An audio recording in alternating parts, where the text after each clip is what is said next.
আমি এই মনুষ্য জন্ম যেতিয়া আমাৰ শেষ হ'ব তেতিয়া বাৰু আমি আকৌ পুনৰ আমি সেই বিষ্ঠা পলু আৰু লগতে স্থাৱৰ জংগম এনেকুৱা গছ বৃক্ষ এইবিলাক হ'মগে নেকি বাৰু শিল তৃণ তৰুশিলা হ'ম নেকি?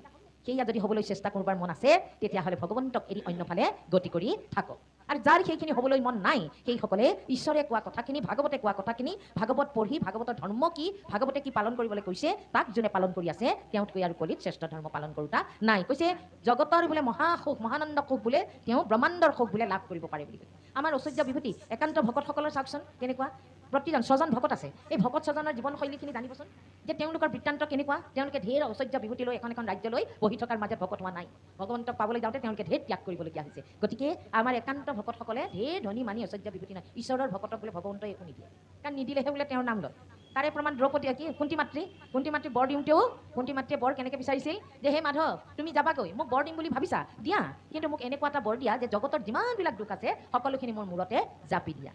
তেতিয়া মাধৱে কি কৈছে ভগৱন্তই যে হে পেহী তুমি কেনেকুৱা বৰ খুজিছা, ইমান দুখত থাকি এতিয়া তোমাৰ অকণমান ভাল আহিছে, ৰাজ্য পাইছে, ল'ৰাহঁতৰ লগত আনন্দে থাকিব লাগে, আকৌ তুমি দুখ যাতনাবিলাককে বিচাৰিছা। কৈছে নহয় মই দুখ যাতনাৰ ভিতৰতহে তোমাক পাম, প্ৰতিদিনে তোমাক স্মৰণত আনিম। যদি সুখত মই বিভূত হৈ থাকোঁ এই মানে দম্ভ দৰ্প অহংকাৰে যদি মোক বেহি ধৰে মই তেতিয়াতো তোমাক নাপাম, তোমাক নামাতিম নহয়, কাৰণ মই কোনোফালে মোৰ অভাৱ নাই, অভাৱ পূৰণ হৈ আছে। গতিকে মই তোমাক কেনেকৈ মাতিম, মোক মাতিবলৈ পাহৰি যাম নহয়।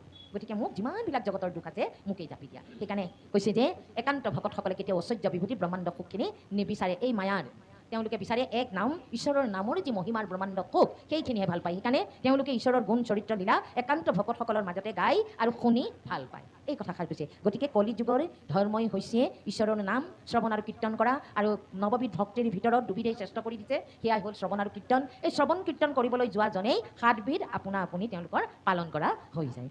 জীৱৰ হৃদিত থাকি প্ৰতিনিত এতে কেনে দেখে কেয় একান্ত ভকতে দেখয় সততে নমোহে ন কৃষ্ণ দেৱ স্বধৰ্মী জনৰ